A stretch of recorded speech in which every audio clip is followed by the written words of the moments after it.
여러분 어떻게 휴가 잘 보내셨습니까?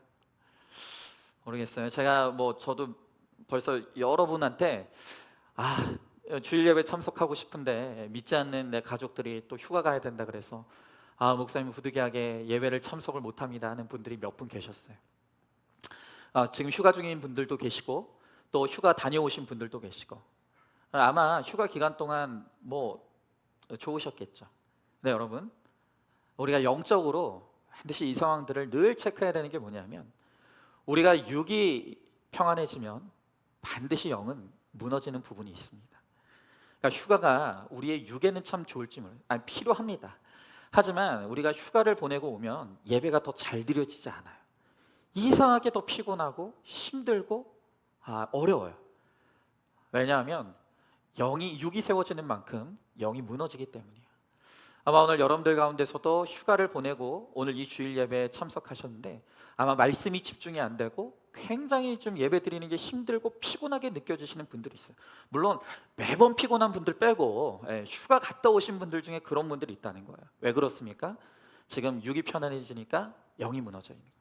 그래서 여러분, 오늘 이 시간 다시 한번 우리의 영혼의 긴장을 하고 또 우리의 영적 안테나를 세우고 오늘 하나님께서 나에게 무엇을 말씀하시는지를 좀 귀 기울여 들어서 정말 오늘 이 시간이 내 인생에 가장 기억에 남는 예배가 될 수 있도록 우리가 다 함께 이제 말씀에 집중했으면 좋겠습니다. 자, 오늘 함께 나눌 말씀의 제목은 내게도 축복하소서라는 제목으로 하나님의 말씀을 함께 나누도록 하겠습니다. 수년 전의 일입니다. 영국의 유명한 무신론자 모임인데요, 영국 인본주의자 협회가 영국 전역을 운행하는 800대 버스에 이런 광고 문구를 게재를 했습니다. 그 내용이 이랬어요. 아마도 신은 없을 것입니다. 그러니 걱정하지 말고 인생을 즐기십시오. 이 인본주의자들이 하는 말이 뭡니까? 하나님이 없다는 거예요. 그러니 천국도 지옥도 없다는 거예요. 그러니 네가 하고 싶은 대로, 당신이 하고 싶은 대로 마음껏 즐기며 살라는 것이죠. 여러분, 같은 해 이 뉴질랜드의 무신론자들도 동일한 광고의 내용을 게재하기 위해 모금 운동을 벌였는데 불과 36시간 만에 목표했던 $10,000가 모였다는 거예요. 너무 흥분해서 목표액을 2배로 상향했다는 기사를 본 적이 있습니다. 여러분, 세상은요 신이 없다고 외칩니다.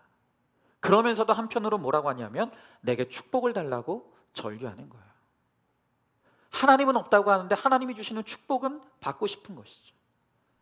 여러분, 이런 혼란과 모순 속에 살아가는 사람들이 바로 이 세상 사람들의 특징인 것이죠. 여러분, 무신론자들을 보면요 대부분 지성인입니다.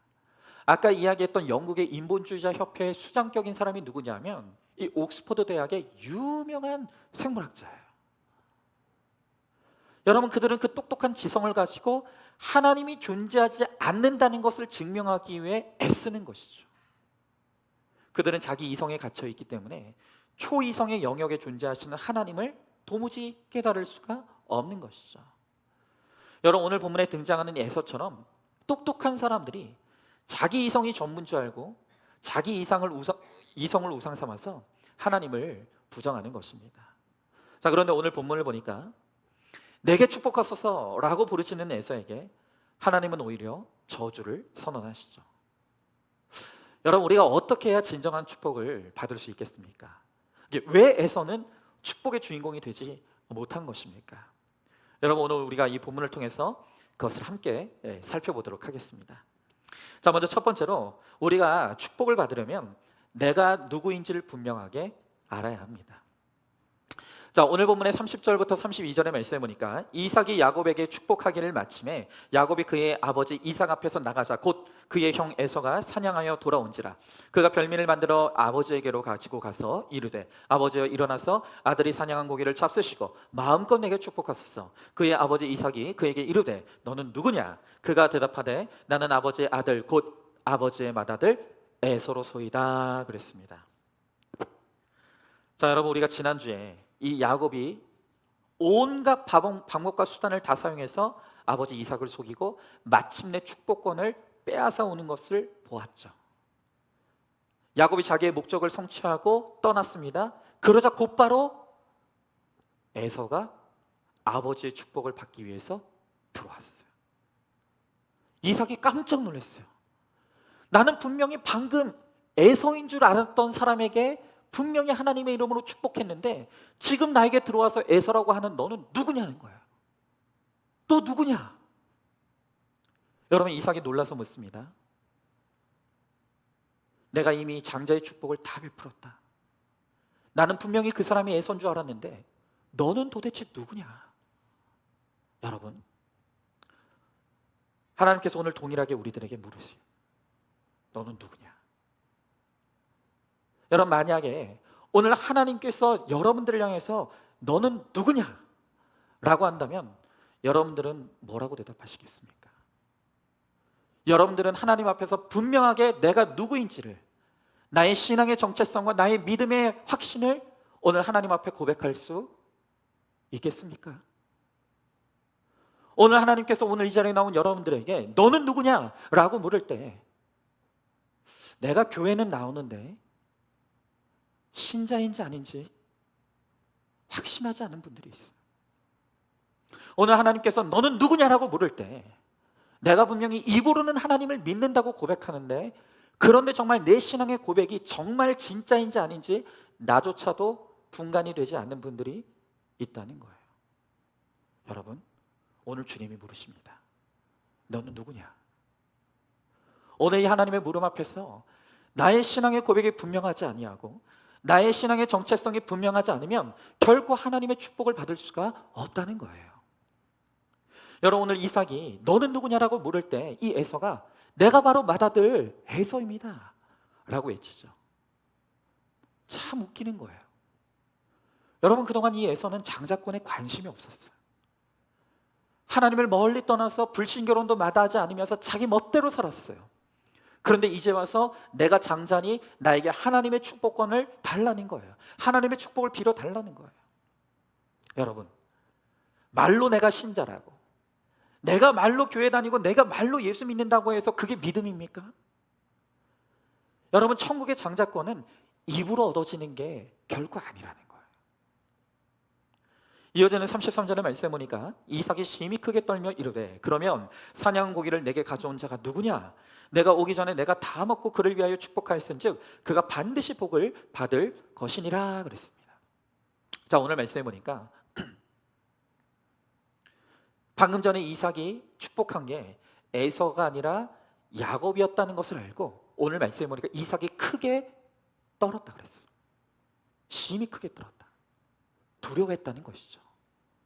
자, 그런데 오늘 이 이삭의 두려움을 우리가 해석을 잘해야 됩니다. 이삭이 야곱을 잘못 축복해서 두려워하는 게 아니에요.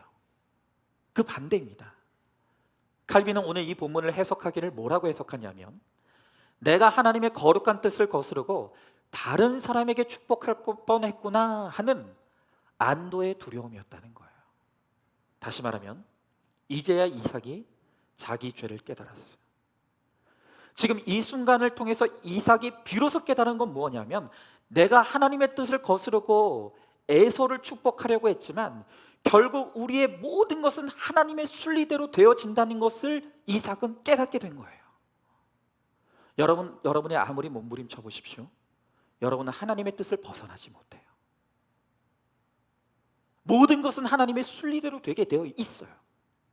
다만 우리가 끊임없이 하나님을 반항하고 반역하고 직사게 고난당하다가 억지로 순리에 끌려가든지 아니면 정말 기쁘고 감사하게 내 온몸과 마음과 믿음을 다해서 하나님께 순종하든지 두 가지만 있을 뿐이지 결국 모든 것은 하나님의 순리대로 되게 되어 있다는 거예요.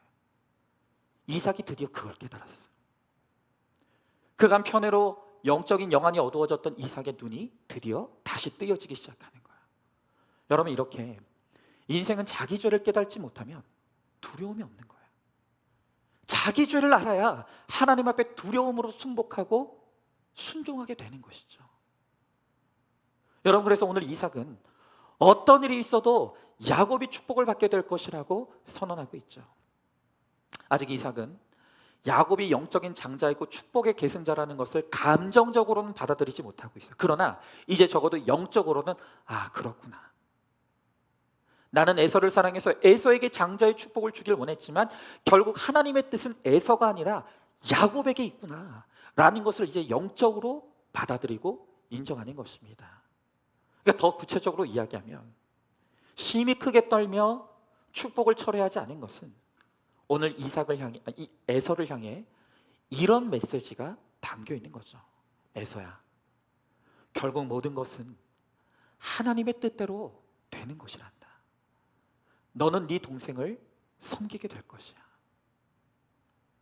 동생 야곱이 모든 복을 가로챈 것이 싫겠지만 이 일에 대해서는 더 이상 말하지 말아라. 그리고 너도 이제 예수 믿어라. 예수 믿어라. 야곱이 사기꾼 같아도 그 아이는 예수를 믿었기에 예수의 축복이 임한 거다. 그러니 너도 이제 하나님 없이 살던 삶을 회개하고 예수 믿어라. 드디어 이제 이삭이 에서를 향해 복음을 외치는 거예요.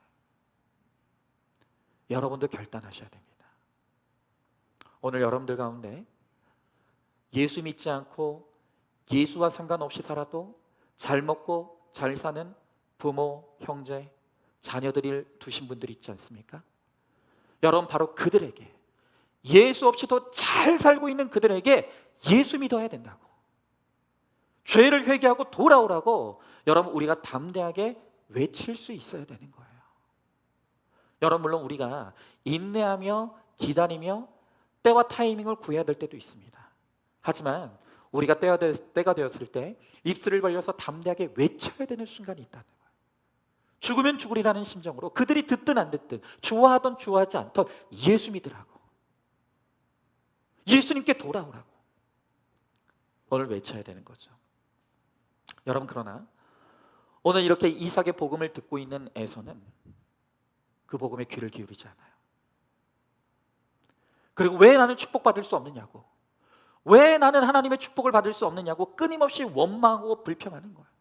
지금 이 되어지는 모든 상황들이 도무지 에서에게는 해석이 되지 않는 거예요. 여러분 한번 질문해 봅니다. 하나님이 더는 타협할 수 없도록 나를 몰아가신 사건이 무엇입니까? 그때 내 죄를 깨닫고 심히 크게 떠는 회개를 했습니까? 믿음에는 관심이 없는 배우자, 자녀, 부모, 친구에게 죽으면 죽으리라는 각오로 예수 믿으라고 복음을 외치고 있습니까? 내가 외칠 결단을 하지 못하는 이유는 무엇입니까? 또 내가 왜 이런 일을 당했나 원망하는 일은 무엇이 있습니까? 자, 두 번째로, 여러분 지금 이 에서가 눈물을 흘리고 있는데 에서의 눈물은 불신자의 눈물이라는 거예요. 여러분 신자의 눈물과 불신자의 눈물은 완전히 다른 차원이에요. 의미가 다르고 가치가 다르다는 거예요. 여러분 그렇다고 한다면 오늘 이 불신자 에서의 눈물에는 어떤 의미가 담겨 있을까요? 자, 우리가 한번 이 에서의 눈물의 의미를 한번 깊이 들여다보자고요. 먼저 첫 번째로 에서의 눈물은요, 후의 눈물입니다. 자, 오늘 34절 35절의 말씀에 보니까 에서가 그의 아버지의 말을 듣고 소리내어 울며 아버지에게 이르되 내 아버지여 내게 축복하소서, 내게도 그리하옵소서. 이삭이 이르되 내 아우가 와서 속여 내 복을 빼앗았도다 그랬습니다. 자, 오늘 에서는 야곱이 그의 축복을 빼앗아간 것을 알고, 그래서 이제 야곱이 반드시 복을 받으리라는 이삭의 말을 듣고 소리 질러 울었다 그랬어요. 오늘 이 말의 원어는 차크라는 동사인데 마치 천둥이 울리듯 크게 울부짖었다라는 뜻이에요. 여러분 기독교 역사가 유세비우스는 이 에서의 울음을 해석하기를 형제를 향한 불붙는 듯한 질투심이 폭발한 소리다, 그렇게 해석했어요. 또한 성경 주석가 칼리시는 이 에서의 눈물을 영원히 지옥에서 고통당하는 소리다, 그렇게 해석합니다. 여러분 신약으로 가면 히브리서 기자도 히브리서 12장 17절의 말씀에서 이 에서의 눈물을 들고 이와 같이 해석하고 있어요. 너희가 아는 바와 같이 그가 그 후에 축복을 이어받으려고 눈물을 흘리며 구하되 버린 바가 되어 회개할 기회를 얻지 못하였고 그랬습니다. 여러분 하나님은 이제까지 에서에게 끊임없이 회개할 기회를 주셨어요. 그는 고작 이 팥죽 한 그릇에 장자권을 팔았어요. 그러고도 하나님께서 얼마나 오랜 시간 동안 그를 기다리셨습니까? 그런데 그가 회개하지 않아요. 오히려 점점 하나님을 멀리 떠나고 불신결혼의 악을 저지르면서 자기 멋대로 살아가는 거예요. 그러면서 이제 와서 뭐라고 합니까? 복 주세요. 복 주세요. 아니, 평소에 평안할 때는 자기 멋대로 살고 하나님 없는 인생으로 살아가더니 이제 결정적인 순간에 오니까 하나님 나한테 복을 달라는 거예요. 여러분, 이 에서는 여전히 자기 죄를 몰라요. 왜 자신이 하나님의 축복을 받을 수 없는지를 깨닫지를 못하는 거예요. 자신이 장자권을 소홀히 여긴 죄는 까맣게 잊어버리고, 그저 왜 하나님 나에게 복을 주시지 않느냐, 왜 나는 축복의 주인공이 될 수 없느냐고 끊임없이 하나님을 향해 원망하고 아버지를 불평하고 동생 야곱을 시기하고 질투하는 거예요. 여러분, 지금 우리가 이 말씀을 계속 보면서 속인 건 야곱인데 죄는 에서에게 있다는 말을 계속하고 있어요. 이게 인간적으로 보면 이해가 안 되는 거예요. 그런데 여러분, 잘 생각해 보십시오. 인간은 악하기 때문에 다 속아요. 왜 하나님께서 우리에게 속는 일을 허락하시냐면, 너의 속에 있는 그 헛된 믿음들, 헛된 우상들, 너의 야망과 욕심을 보라고 하나님께서 우리들에게 속는 사건을 주신다는 거예요. 여러분, 그러므로 오늘 우리들에게 속아 넘어가는 사건이 일어났다고 한다면 도대체 내 속에 어떤 욕심이 있길래 내가 속을 수밖에 없었는가? 내 죄를 보고 이것이 내 죄의 결론이라는 것을 회개하는 것, 이게 속아 넘어간 사건 속에서 하나님이 우리들에게 원하시는 거예요. 여러분, 하나님은요, 자기 죄를 보는 사람을 사랑하십니다. 내 죄를 보고 회개한 사람만이 구원의 문을 열 수가 있는 거예요. 그러나 자기 죄를 모르는 사람, 자기의 주제와 분수를 모르는 사람은 결코 구원받을 수 없는 거죠. 여러분, 제가 신문에서 한 컬럼을 보았는데 연애를 못하는 사람들의 몇 가지 특징을 이야기하더라고요. 연애를 못하는 사람들의 첫 번째 특징이 뭐냐면 자기 자신을 너무 모른대요. 자기를 끊임없이 포장하고 허세를 떨지만 여자들이 안 속는데요. 자기의 이 장점과 단점을 객관화하고 자기 자신을 알아야 이 매력적인 사람일 수 있는데, 이 연애를 못하는 사람의 특징이 뭐냐면 자기 장점이 뭐고 자기 단점이 뭔지 아무것도 모른다는 거예요. 여러분, 그러니 나를 모르는데 타인을 어떻게 설득할 수가 있겠습니까? 연애가 안 되죠. 두 번째로, 연애를 못하는 사람은 시도 때도 없이 10번을 찍는데요. 예를 들면 이런 거죠. 상대방이 지금 뭐 입시 준비를 하고 뭐 공무원 시험 준비를 하고 너무 바빠요. 그런데 수시로 찾아가가지고 사랑한다고 고백하는 거예요. 여러분, 사랑도 타이밍 아니겠습니까? 이 타이밍을 모르는 거예요. 세 번째로, 연애를 못하는 사람들은 마치 당장 내일 모레 결혼할 사람처럼 안달복당을 하면서 조급하다는 거예요. 아니, 지금 상대방은 결혼의 확신도 없어요. 이제 막 연애를 시작할랑 말랑 해요. 근데 돈은 얼마 버냐고. 우리 결혼하면 직장 계속 다닐 거지. 이런 센스 없고 너무너무 부담스러운 말들을 남발한다는 거예요. 네 번째로, 자기 자신에 대한 자신감이 없어요.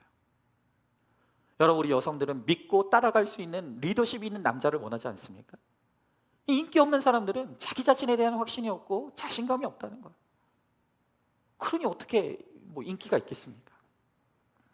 여러분, 요는 뭐냐? 이 컬럼의 요는 뭐냐면 결국 연애도 자기 자신을 객관하고 자기 자신을 잘 아는 사람이 할 수 있다는 거예요. 여러분, 그러니 회개하는 사람이 연애도 잘해요. 회개 못하는 사람은 연애도 못합니다. 여러분, 믿음이 없는데 연애 잘한다? 그거 다 속인 거예요. 돈으로, 권세로, 학벌로 속이는 거죠. 별 인생이 없는 거예요. 자, 여러분, 우리가 이 에서를 보는데 이 에서는 정말 잘난 인간이에요.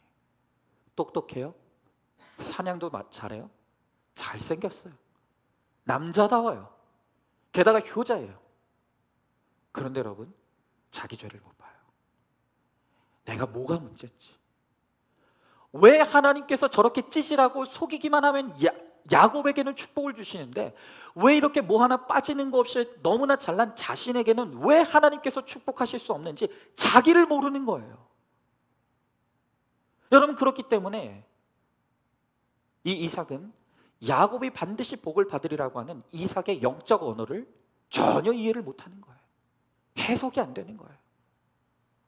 모든 것이 네 삶의 결론이라고, 너의 주제를 알아야 된다고, 회개하여 예수 믿으라고 아무리 외쳐도 에서는 이해가 안 돼요. 그러니 축복이 주인공이 될 수가 없는 거죠. 자, 한번 질문해 봅니다. 하나님이 나보고 빨리 회개하라고 속개하셨는데 후회의 눈물만 흘리고 있는 일은 무엇입니까? 매사 잘하고 잘 알지만 정작 나 자신에 대해서는 아무것도 모르는 영적 바보는 아닙니까? 문제를 만나면 나의 어떤 욕심 때문에 이런 일이 생겼을까 자기 자신을 돌아보고 있습니까? 자, 두 번째로 이 에서가 흘리고 있는 눈물은 원망의 눈물입니다. 자, 오늘 본문의 36절부터 38절의 말씀에 보니까 에서가 이르되 그의 이름을 야곱이라 함이 합당하지 아니하니까 그가 나를 속임이 이것이 두 번째니이다. 전에는 나의 장자의 명분을 빼앗았고 이제는 내 복을 빼앗았나이다. 또 이르되 아버지께서 나를 위하여 빌복을 남기지 아니하셨나이까. 이삭이 에서에게 대답하여 이르되 내가 그를 너의 주로 세우고 그의 모든 형제를 내가 그에게 종으로 주었으며 곡식과 포도주를 그에게 주었으니 내 아들아 내가 내게 무엇을 할 수 있으냐. 에서가 아버지에게 이르되 내 아버지여 아버지가 빌복이 이 하나뿐이리이까. 내 아버지여 내게 축복하소서 내게도 그리하옵소서 하고 소리를 높여 우니 그랬습니다. 여러분, 지금 에서가 통곡하고 있습니다. 그러면서 그가 하는 말이 뭡니까? 저 나쁜 놈 야곱이 나를 또 속였다는 거예요.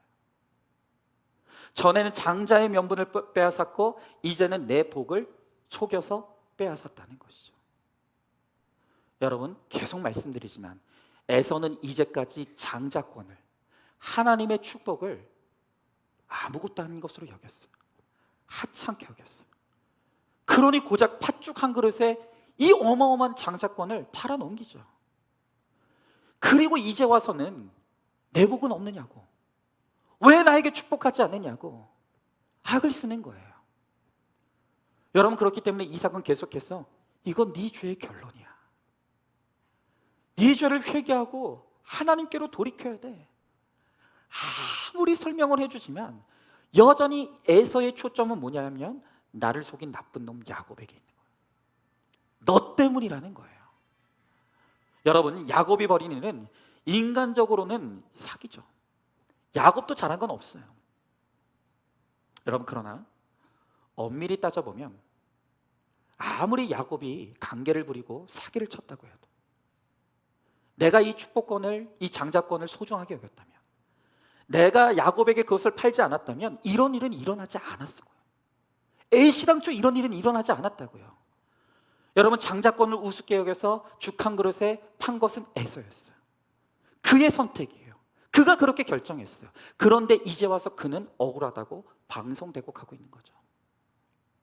여러분, 우리 주변에도 이런 가족들이 있어요.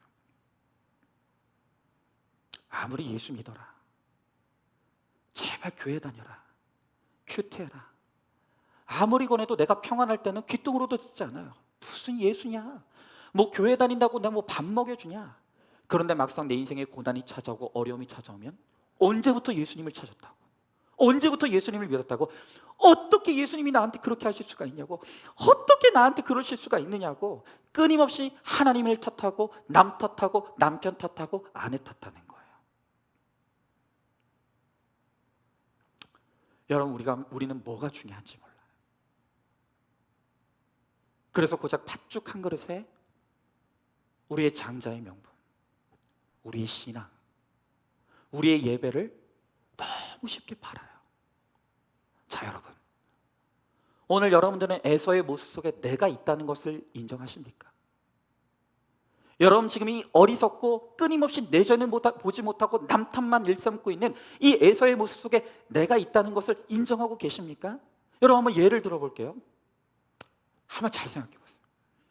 만약에 누가 여러분들에게 맨날 말고 이번 한 주만 내가 100만 원 줄 테니까 교회 가지 마, 여러분 꼬신다면 여러분 어떻게 하실래요? 아마 지금 여러분들 중에 기분 되게 나쁜 분들이 있어요. 목사님이 지금 내 믿음을 어떻게 보길래 고작 내가 100만 원 가지고 예배를 포기하겠냐고. 자, 그래서 값을 한번 올려보자고요. 1,000,000원이요. 어떤 사람이 내게 매주 알고 이번 한 주만 내가 1,000,000원 줄 테니까 이번 한 주만 교회 가지 말라고. 1,000,000원이요. 한 주만 빠지면 돼요. 여러분, 아무 고민 없이 무슨 소리냐고. 고작 1,000,000원에 내가 예배를 팔겠냐고. 아마 여러분들 중에 또 기분 나쁘신 분들이 있을 거예요. 내가 고작 1,000,000원에 내 신앙을 팔지 않는다고. 자, 그래서 값을 조금만 더 올려보시자고요. 1억이요. 여러분, 지금 내 눈앞에서 현금 1억을 팔락거리면서 한 주, 2주도 아니고 매일도 아니고 한 주만 교회 나가지 말라고. 그러면 내가 1억 준다고. 갑자기 표정이 복잡해지시는 분들이 있어요. 나 오늘 여러분들에게 묻고 싶어요. 여러분들의 예배는 얼마짜리입니까? 여러분의 신앙은 얼마짜리예요? 혹시 여러분들의 신앙은 100만 원이면 얼마든지 팔 수 있는 신앙 아닙니까? 1,000만 원 주면 얼마든지 팔 수 있는 예배 아닙니까? 1억 주면 얼마든지 지워버릴 수 있는 신앙은 아닙니까? 여러분의 신앙, 여러분의 예배는 얼마짜리입니까? 여러분, 에서가 어리석다고 생각하십니까? 그렇지 않아요. 여전히 우리 안에 세상 욕심이 있어요. 우리도 당하지 않았을 뿐이지 우리 앞에 정말로 절체절명의 그런 유혹이 찾아왔을 때 나도 얼마의 예수님을 팔지, 얼마의 예배를 팔고 신앙을 팔지 우리 다 알 수 없는 거예요. 내가 당해보지 않았기 때문일 뿐인 거예요. 여러분, 이 세상에 누구 때문에 일어나는 일이란 없는 거예요. 그 모든 원인 속에 내 죄가 있다고요. 그런데 원망의 눈물만 흘리는 사람은 회개의 눈물은 단 한 방울도 흘리지 않아요.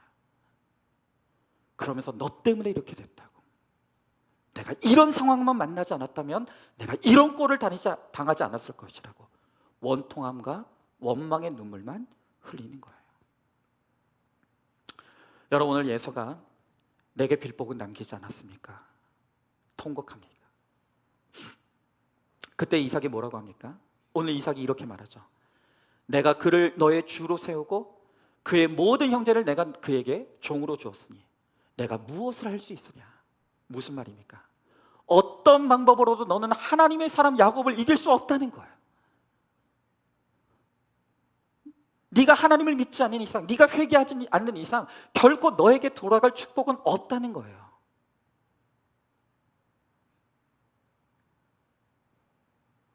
여러분, 에서 같은 불신자만 자기 죄를 보지 못해서 원망하는 것이 아니에요.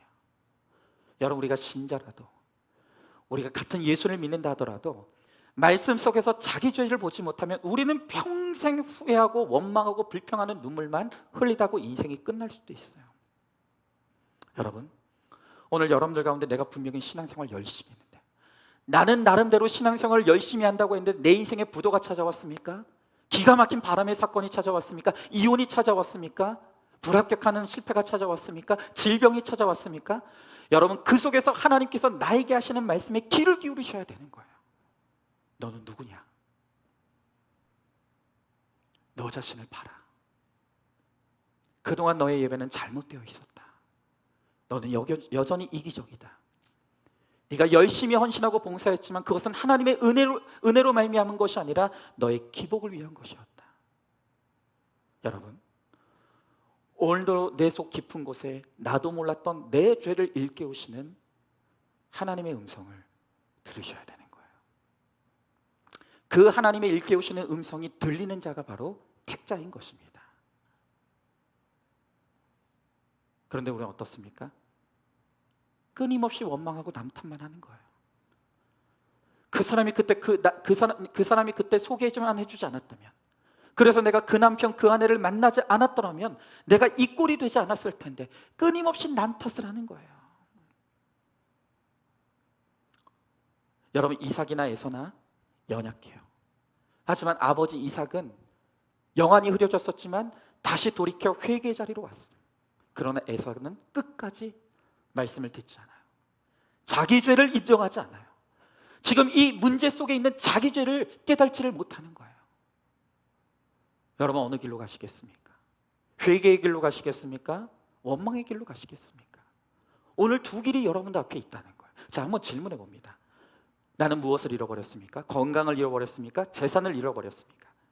하나님께서 사건으로 찾아와 경고하시는데도 여전히 후회와 원망만 하고 있지 않습니까? 돈이 나를 구원해 줄 것 같다, 재산을 모으기에만 열심을 내고 있지는 않습니까? 마지막 세 번째로, 오늘 이 에서의 눈물은 증오의 눈물이라는 것입니다. 자, 오늘 보면 39절부터 41절의 말씀에 보니까 그 아버지 이삭이 그에게 대답하여 이르되 내 주소는 땅의 기름짐에서 멀고 내리는 하늘 이슬에서 멀 것이며 너는 칼을 믿고 생활하겠고 내 아우를 섬길 것이며 내가 매임을 벗을 때에는 그 멍에를 내 목에서 떨쳐버리리라 하였더라. 그의 아버지가 야곱에게 축복한 그 축복으로 말미암아 에서가 야곱을 미워하여 심중에 이르기를 아버지를 곡할 때가 가까웠은즉 내가 내 아우 야곱을 죽이리라 하였더니 그랬습니다. 여러분, 여기 또 곡이 나와요. 에서는 지금도 울고 있어요. 그런데 이 눈물에는 동생 야곱을 극도로 미워하는 미움의 눈물이 있는 거예요. 에서는 야곱이 믿습니다. 그런데 에서 속에 있는 그 미움이 이제는 죽이리라, 반드시 내가 내 동생을 죽이리라 라고 하는 살의로 발전하는 거예요. 이제 미움이 행동으로 옮겨지는 것이죠. 여러분, 요한일서 3장 15절의 말씀에 보면 형제를 미워하는 자마다 살인하는 자다 그랬어요. 여러분, 어떤 대단한 범죄자도요, 어느 날 갑자기 그냥 죄를 저지르지 않아요. 그 죄는 반드시 마음으로부터 키워졌던 힘이 있는 거예요. 미움이 키워지고 증오가 키워지고 질투가 키워지고 그 마음으로부터 키워진 그 마음이 결국 어느 날 행동으로 옮겨지는 것이죠. 그래서 세상은 행동의 죄만 죄라고 보지만 성경은 절대 그렇게 보지 않습니다. 그 행동을 잊게 만든 그 마음도 이미 죄라고 말씀하시는 거예요. 여러분, 미움은 우리에게 자유를 빼앗습니다. 우리를 그 감정의 노예로 만드는 거예요.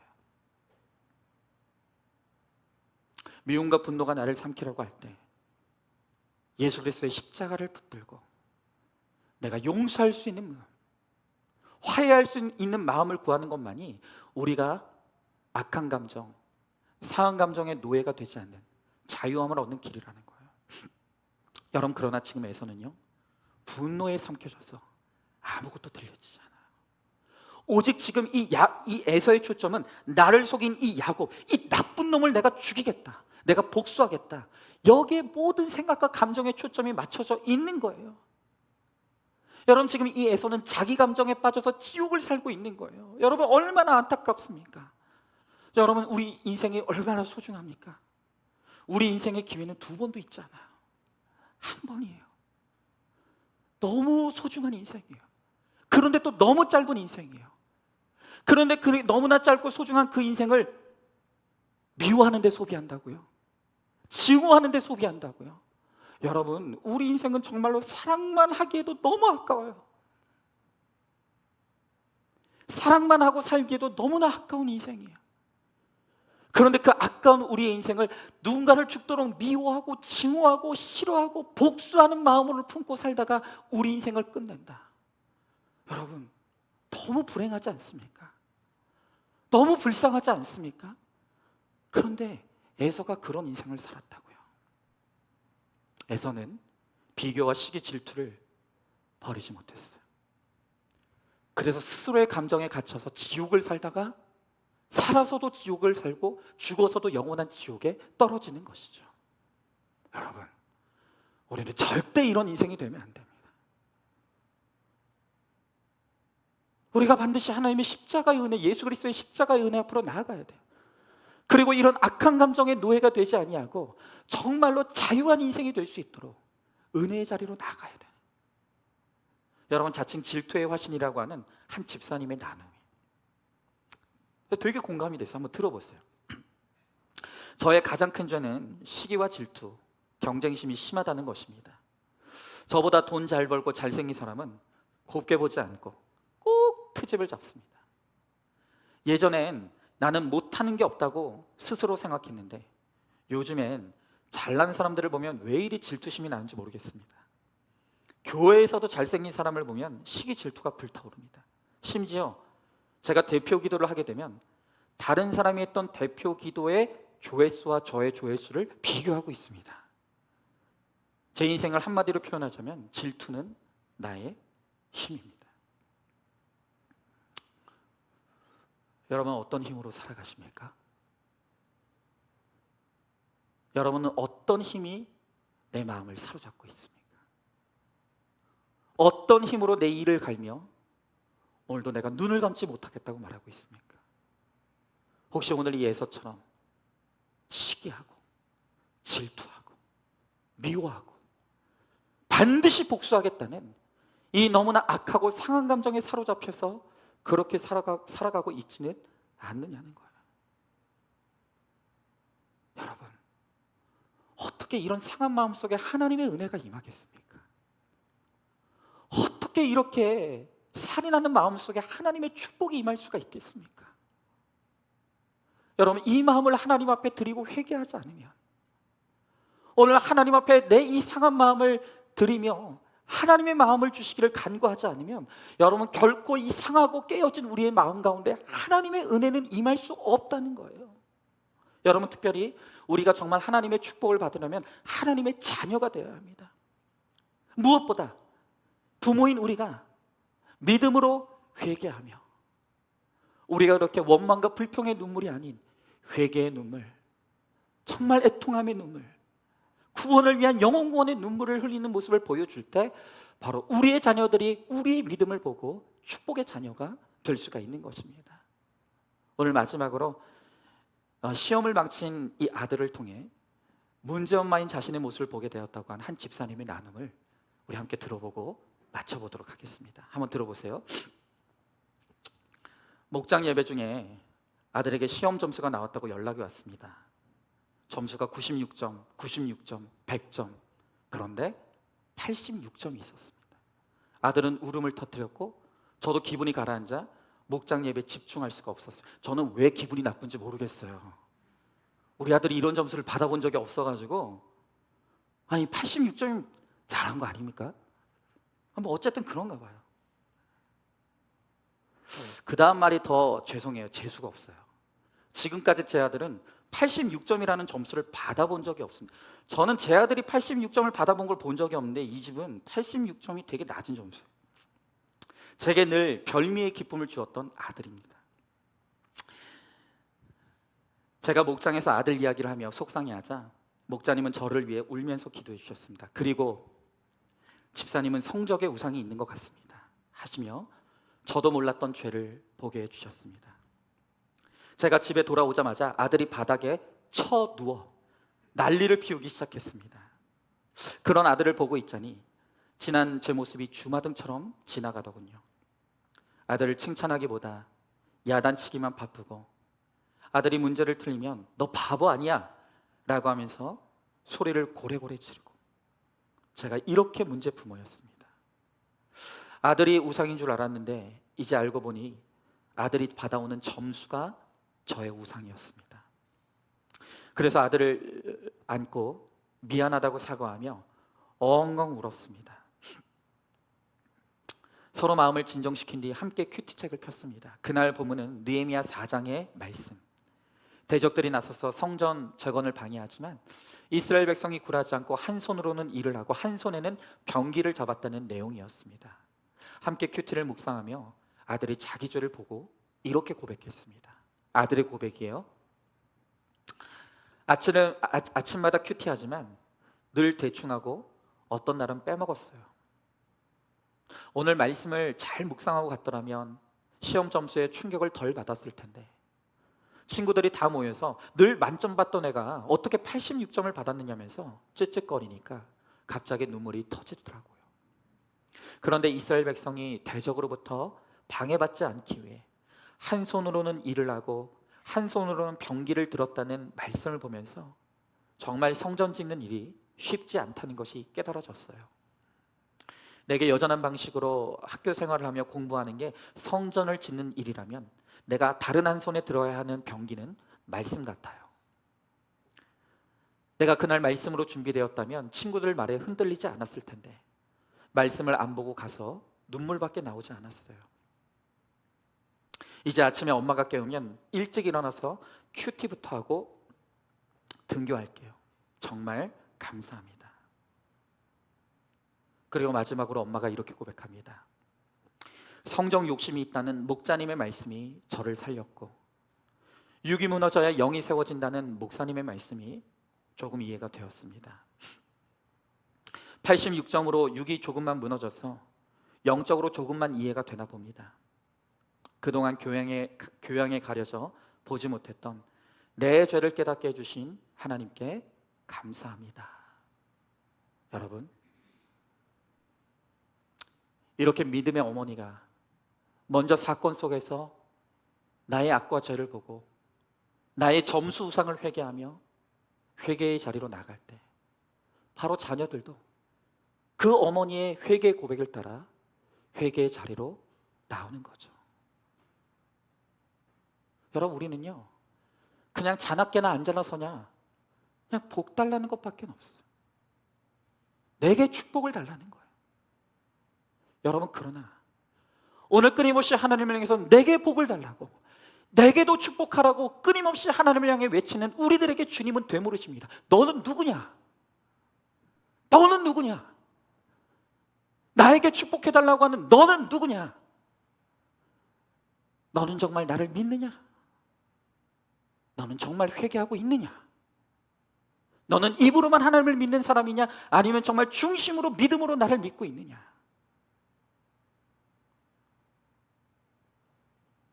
여러분, 우리가 믿음으로 나는 성도라고, 내가 믿음으로 예수를 믿는다고 아무리 외쳐봐야 하나님은 우리를 속지 않으세요. 아직도 원망불평의 눈물, 후회의 눈물, 미움의 눈물을 흘리고 있습니까? 나는 이런 남편, 이런 아내, 이런 자녀와 도저히 살 수 없다고 소리 높여 울고 있습니까? 여러분, 그런데 그 남편, 그 아내 내가 선택했어요. 그 자녀 내가 낳았다고요. 누굴 탓합니까? 여러분, 우리는 그 속에서 내 죄를 보며 어떤 경우에도 이혼하시면 안 되는 거예요. 여러분, 이제 정말로 주님을 만난 우리는 세상과는 다른 눈물을 흘려야 되는 거예요. 여러분, 이전까지는 우리가 후회의 눈물을 흘렸습니다. 이전까지는 원망의 눈물을 흘렸을 수 있어요. 이전까지는 미움의 눈물을 흘렸을 수 있어요. 그러나 이제 정말로 말씀으로 내 죄를 보았다면, 회개했다면,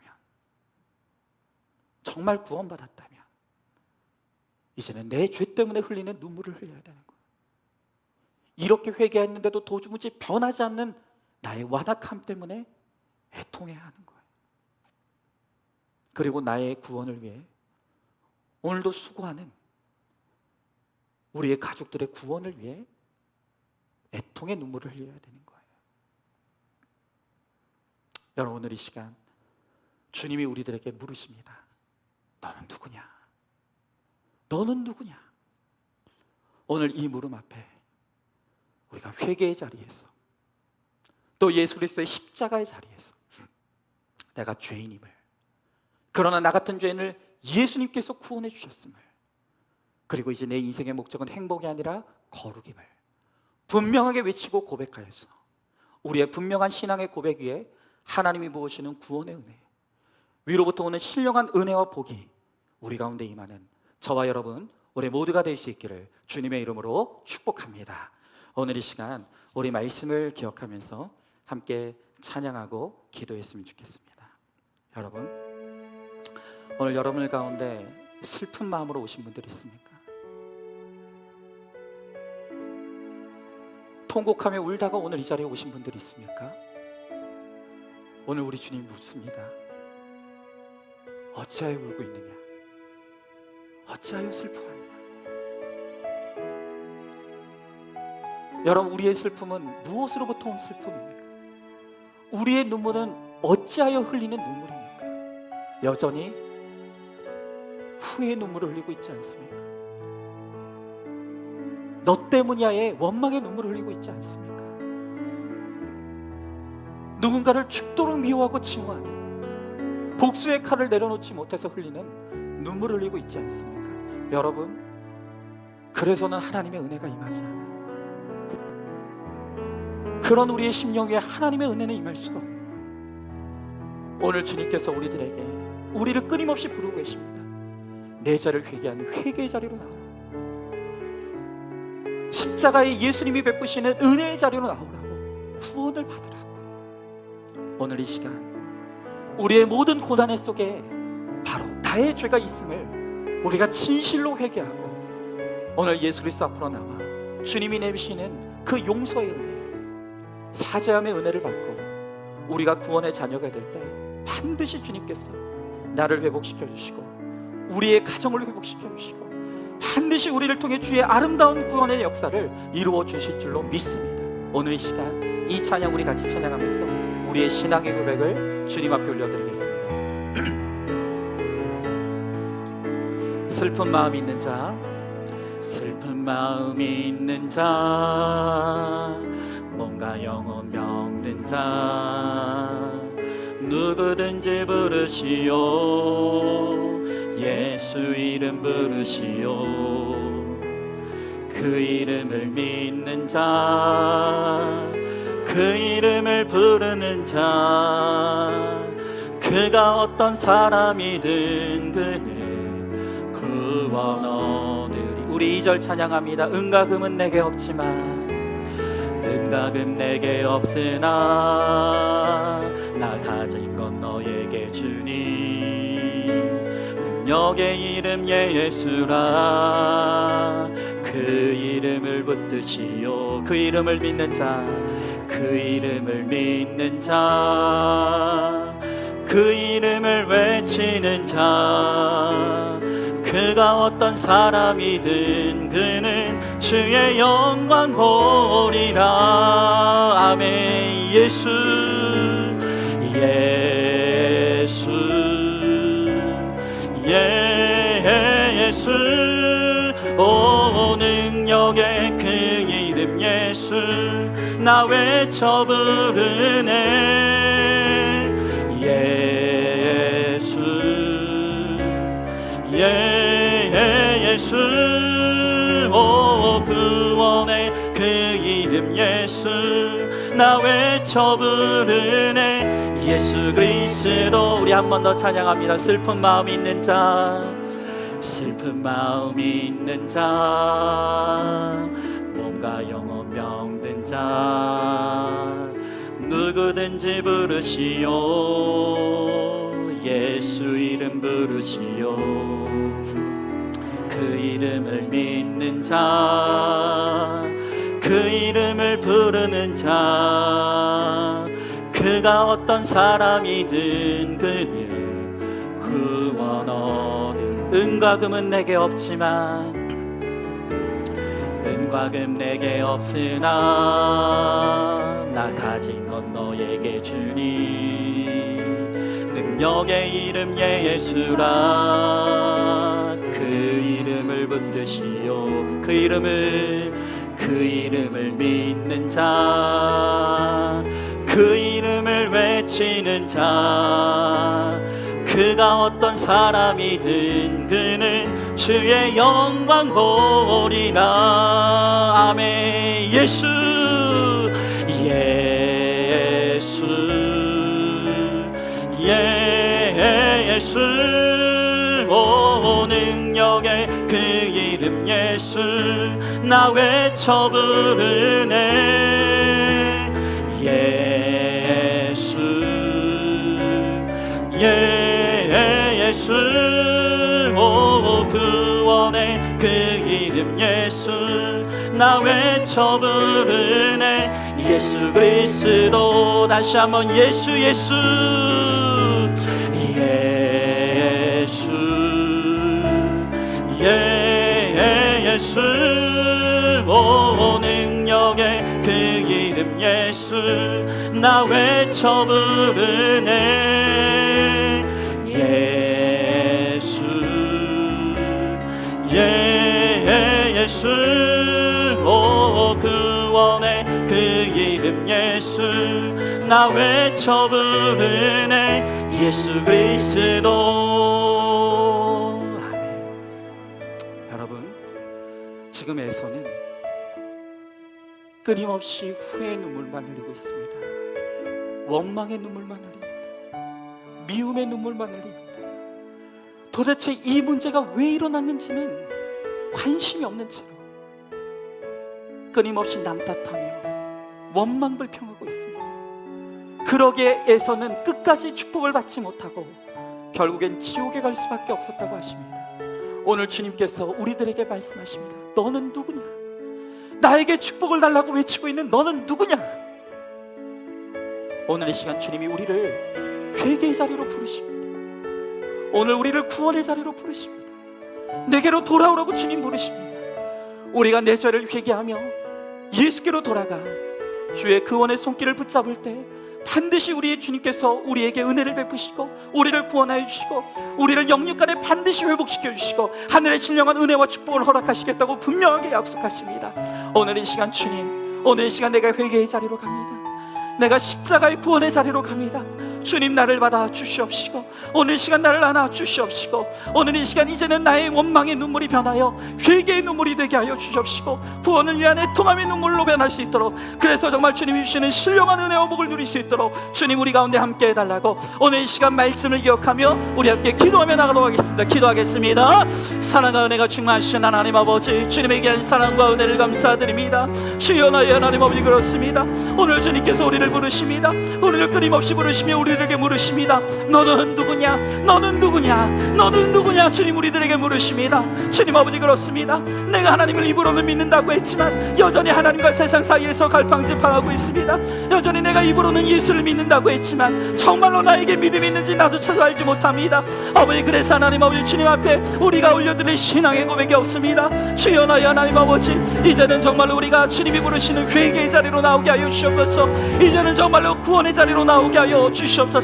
그래서 하나님 아버지, 정말로 주님 앞에서 내가 죄인임을 고백하게 하여 주시옵시고 하나님의 은혜가 아니면 살아갈 수 없는 것을 고백하게 하여 주시옵시고 이제 내가 하나님의 거룩한 자녀가 되었음을, 내 인생의 목적이 행복이 아니라 거룩임을 온전히 고백하며 우리의 신앙의 고백을 주님 앞에 올려드릴 수 있도록 주여, 나의 하나님 아버지, 함께 하여 주시옵소서. 그래서 하나님 아버지, 정말 주님께서 우리에게 허락하시는 신령한 하늘의 은혜와 복을 누릴 수 있도록 주님 우리 가운데 함께 하여 주시옵시고 아버지, 우리 모두가 축복의 주인공이 될 수 있도록 주여, 나의 하나님 아버지, 함께하여 주시옵소서. 주님 아버지, 믿습니다. 오늘 이 시간 우리와 함께하여 주시옵소서. 우리를 축복하여 주시옵소서. 믿습니다. 아멘. 하나님, 오늘 주님께서 이 말씀을 통해 우리를 부르고 계십니다. 끊임없이 하나님을 향해 내게도 복을 달라고 외치고 있는 우리를 향해 너는 누구냐? 너는 누구냐? 하나님, 너는 누구냐고 묻는 하나님 앞에 우리가 들을 신앙의 고백이 없음을 이 시간 회개합니다. 내가 이 교회에 앉아있지만 내가 정말로 하나님을 믿는지 믿지 않는지 나도 잘 모르겠습니다. 내가 입으로는 그리스도인이라고 외쳤지만 정말 이 신앙의 고백이 진짜 신앙의 고백인지 아니면 나의 성품인지 우리도 알 수가 없습니다. 주님, 이렇게 우리가 하나님과 세상 중간에 끼어서 이도 저도 아닌 그러한 삶을 살아가고 있습니다. 그러면서 우리는 나에게 복을 달라고, 내게도 복을 달라고, 왜 나에게 복을 주시지 않느냐고 끊임없이 하나님 앞에 원망하고 불평합니다. 하나님, 오늘 이 시간 주님께서 우리를 부르십니다. 내가 죄인임을 고백하는 회개의 자리로 나오라고, 하나님의 은혜로만 구원받을 수 있음을 고백하며 이 시간 십자가의 자리로 나오라고, 오늘 이 시간 주의 부르심에 순종하여 내 죄를 고백하는 회개의 자리로 우리 모두가 나올 수 있게 하여 주시옵소서.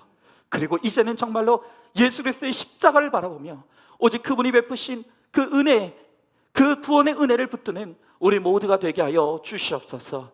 그래서 정말로 하나님의 은혜 안에서 위로부터 오는 신령한 은혜와 복을 누리는 축복의 주인공이 되는 우리 모두가 될 수 있도록 우리 주님께서 함께하여 주시옵소서. 반드시 그렇게 하여 주실 줄 믿사오며 사랑이 많으신 우리 예수님 이름 받들어 기도드리옵나이다.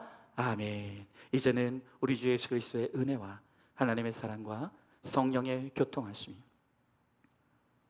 너는 누구냐 묻는 하나님 앞에 내가 죄인임을, 그러나 십자가의 은혜로 구원받은 하나님의 자녀임을, 이제 내 인생의 목적은 행복이 아니라 거룩임을 온전히 신앙으로 고백하며 나아감으로 위로부터 오는 하나님의 은혜와 신령한 은혜와 복의 주인공이 되기를 작정하는 사랑하는 모든 성도들 머리 위에 이제로부터 영원토록 함께 계실지어다. 아멘.